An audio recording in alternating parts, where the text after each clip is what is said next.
Are you ready?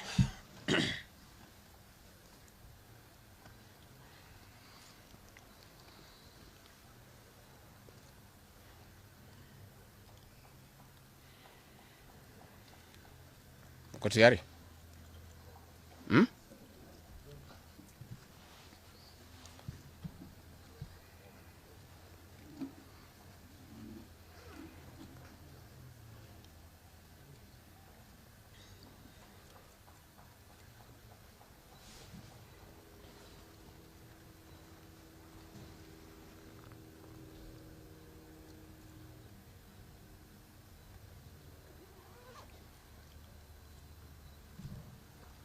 Muko tayari?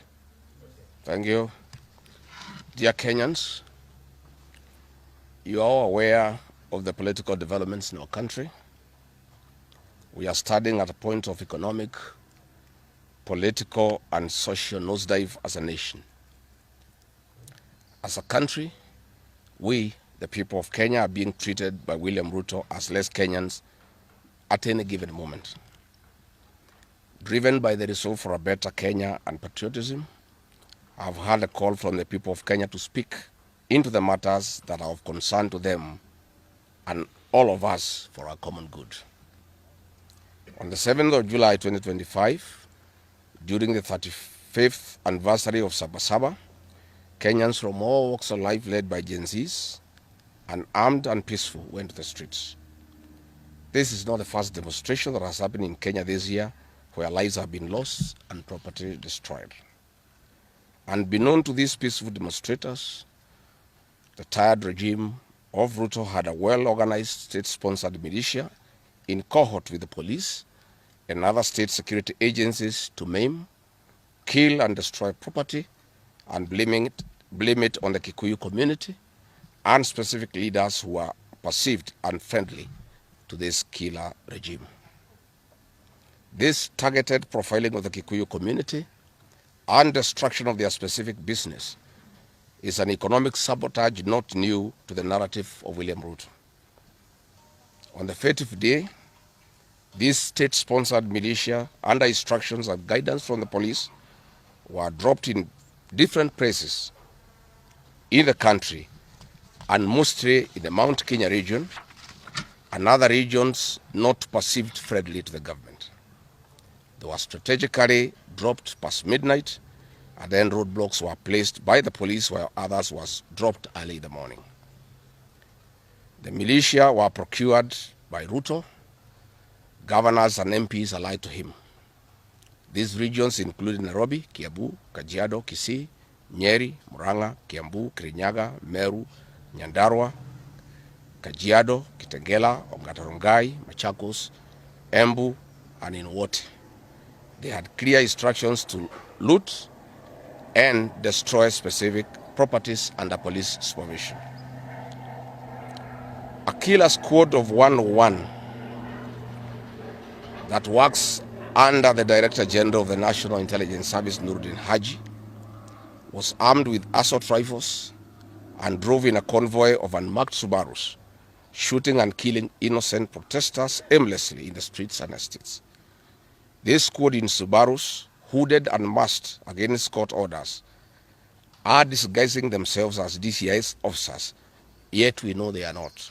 In fact, I would like to clarify that the National Intelligence Service has procured Subarus to give an impression that this killer gang is from the DCI. The truth of the matter is that this has nothing to do with the DCI. This is the National Intelligence Service. And this squad of 101 people was formed when I was still in government. Officers were recruited from the Administration Police Unit for special training by NIS on abductions, killings, and cover-up. And this is a squad that is killing the people of Kenya. The killings and the business destruction pattern point to William Ruto's ethnic profiling narrative, which he is a master with no rival. With a close coordination of PS Interior Raymond Omolo, this narrative was boosted online by state bloggers to spin the narrative.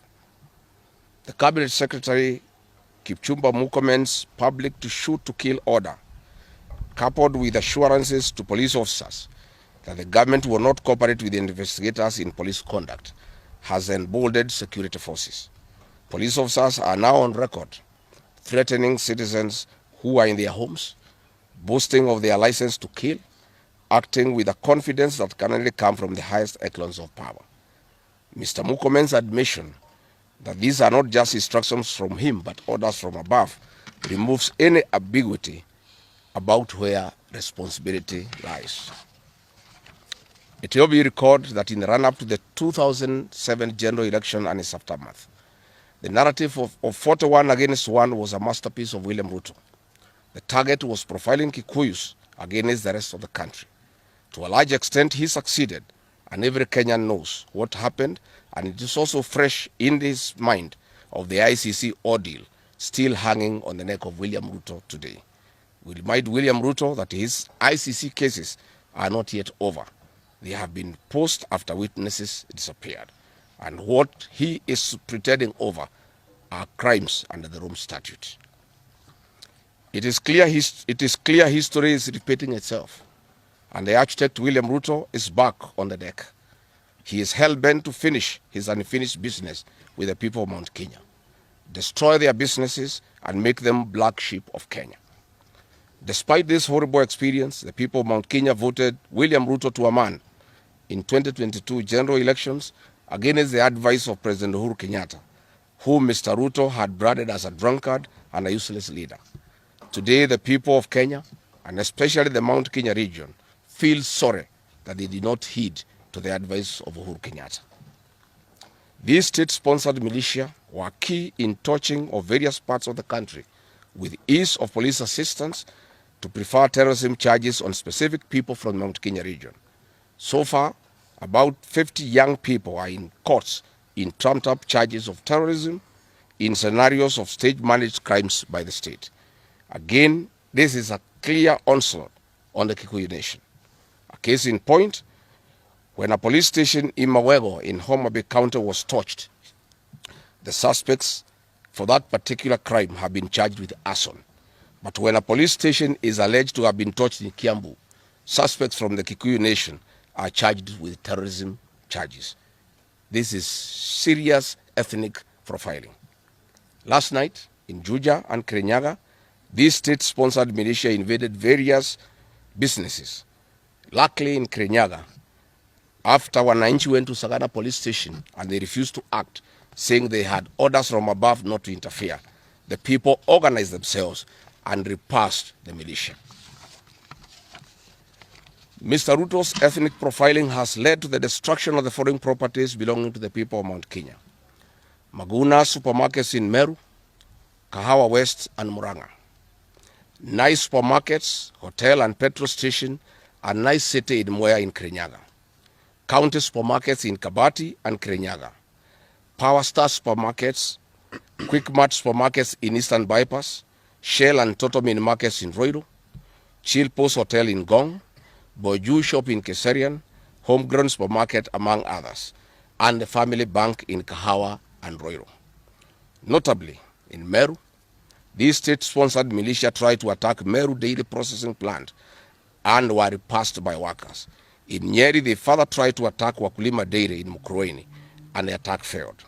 We urge our businesses to heighten security surveillance on their business premises and production lines, especially the KTDA, coffee factories, milk processing factories, among others.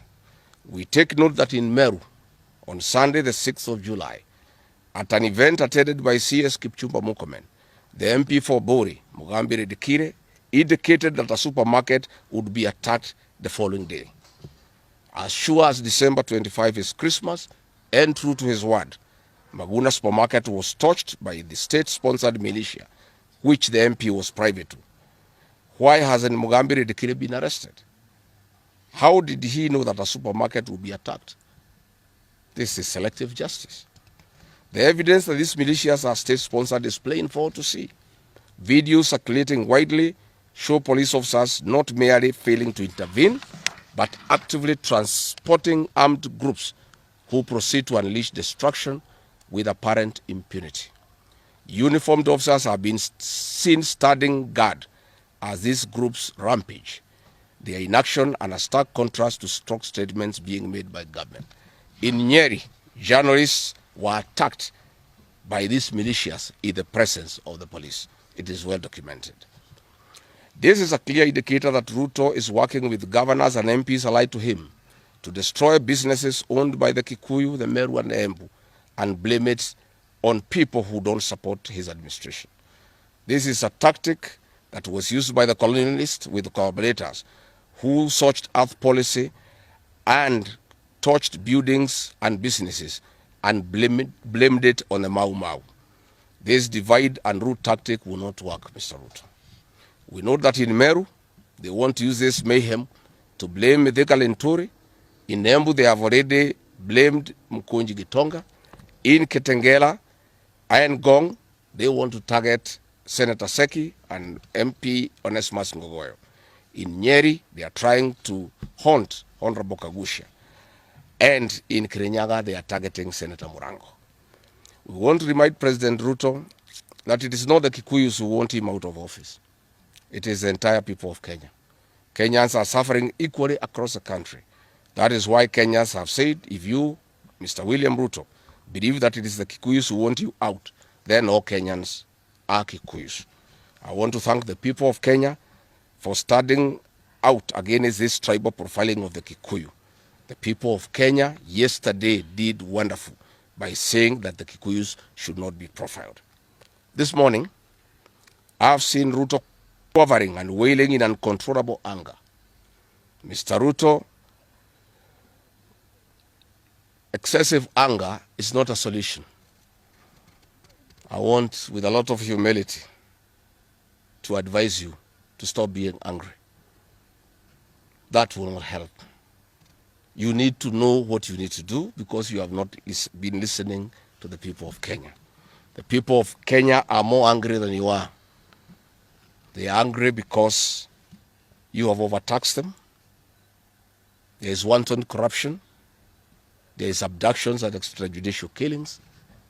There is ethnic profiling and other ills that bedevil your administration. If you want to be calm, please abolish the housing levy and give dignity to the payslip. I have heard you saying that you cannot give jobs to the young people. Please restore the dignity of the payslip. Restore the capacity of the middle class. The middle class will give jobs to these young people. Stop killing and profiling the young people. Listen to them.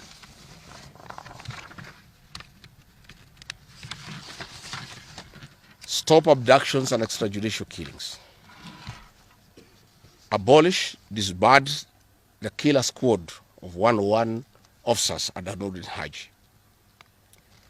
Give hustlers the jobs that you promised them. Mr. William Ruto, you are the one who promised. You cannot cry today that you have no solution, saying that other presidents have not been able to do it.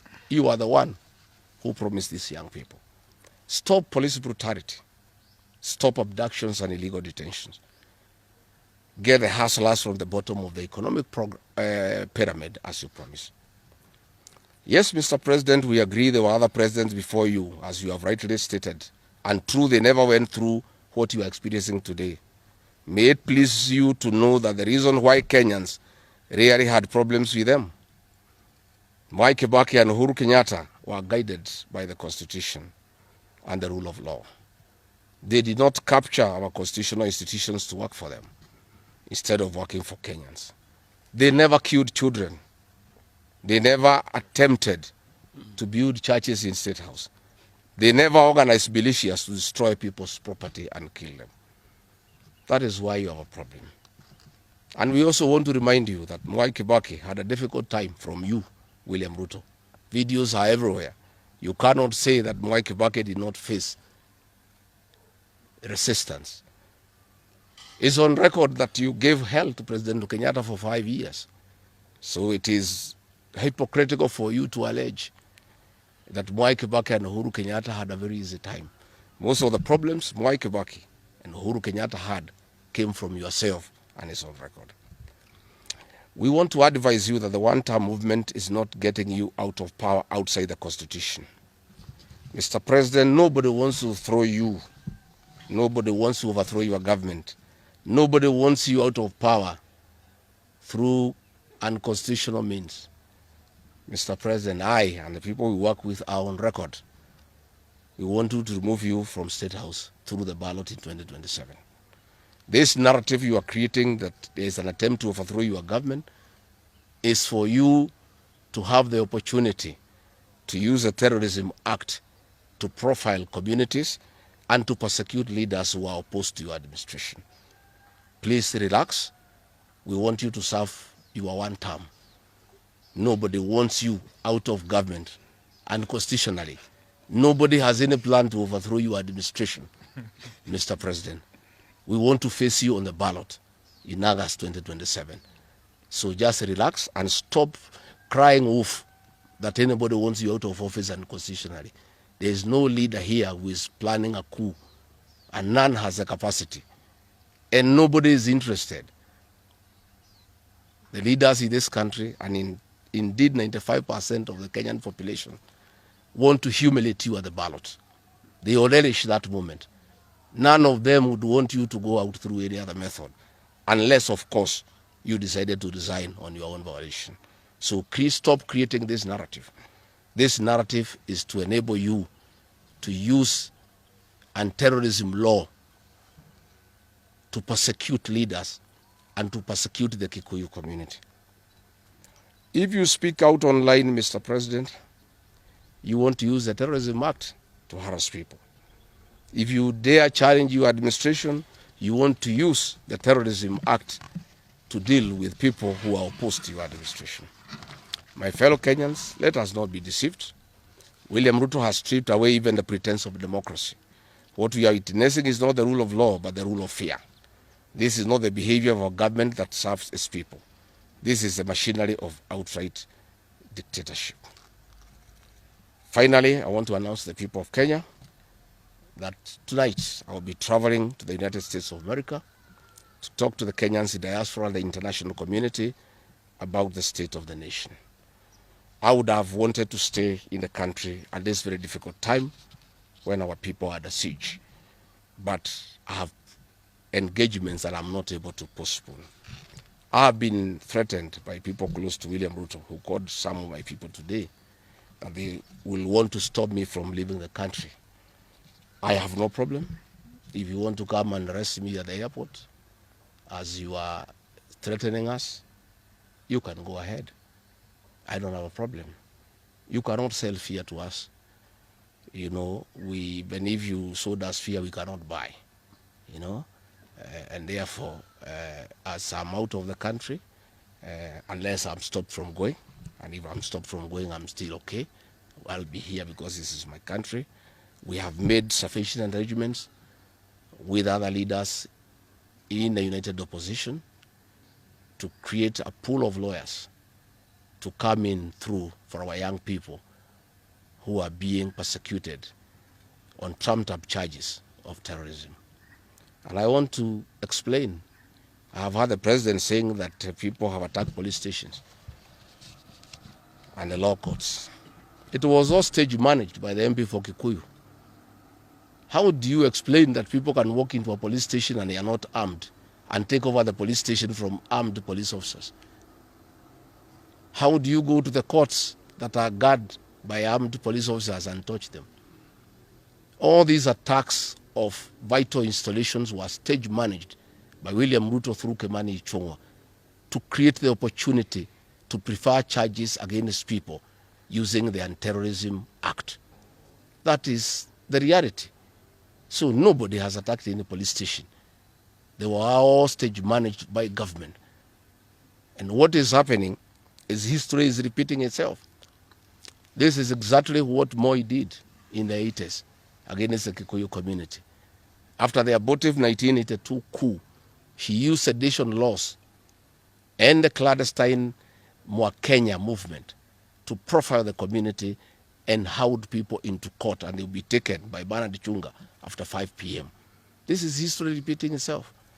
I want to ask our people to be calm, to be cautious, and to be strong. I want to appeal to our young people, the Gen Zs. Looking at the scenario of what is happening and what William Ruto has planned, I want to ask my children, my sons and daughters, to consider applying the next onslaught against President William Ruto by getting IDs and registering as voters so that they can deal with William Ruto on the ballot. Because I fear for them. Anytime they go out to the streets, they are killed like chicken. I would like to preserve to us these children. We would like to live with them. We would like to see them grow. And when we look at the desperation of William Ruto and the brutal force he is using against these children and the use of state militias to attack them, I would like to plead with them to consider, to join us, we in the opposition, by registering as voters. And in 2027, we'll be able to get rid of President William Ruto. William Ruto, finally, let me ask you a question. The Kikuyu nation, the Mount Kenya people, you call tribalists every day. These people you are waging war against, their businesses, are the same people who voted for you, even after what you did to them in 2007. They forgave you and considered you as a person they can elect as president. You have turned against the community. You are trying to mobilize other Kenyans to profile them and to fight them, but they have refused. These same people from Mount Kenya have the capacity to support somebody else. It must not be you. And they proved that they are not tribal by voting for you when you are Kalenjin. They can vote for a Kamba. They can vote for a Kisi. They can vote for a Luya. They can vote for a Maasai. That sense of entitlement that you are having to the Mount Kenya vote is misplaced. They voted for you, yes. You betrayed them. You turned against them. They don't have to vote for you again. Please stop persecuting them into submission. They will not submit to your brutality, to your vicious attack against them and their leaders.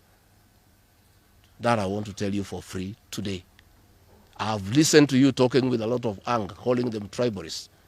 They are not. How can they be tribalists when they voted for you and you are not one of them? But you don't have a sense of entitlement that they must vote for you. You know what you have done to them and why they have reacted the way they have. And I want to assure you, you cannot scare them into submission. Even if you jail them, they will not submit. These are seasoned descendants of the freedom fighters, and they cannot be intimidated. So let me encourage my leaders here as I go away to remain strong, to remain focused, and to speak for the people of Kenya. I am I have a lot of gratitude to the Honorable Stephen Kalonzo Musyoka and Eugene Wamalwa, who have been caught the whole of yesterday and today, standing strong and defending our young people who have been framed and charged with treason. For those two leaders, I want to give them the gratitude of my community and our leadership. They have come through for a community when it's under siege, and we are indeed very, very grateful. I want to ask our leaders here to be vigilant and to continue speaking out to the people of Kenya. Should the situation get out of hand and I need to cut my trip short and come back to join the other leaders in defending our people and speaking for them, I will gladly do so. Thank you very much. Good. That's comprehensive. I don't think iko maswali hata kidogo. Labda ile watu ya Kameme iko na Igoro.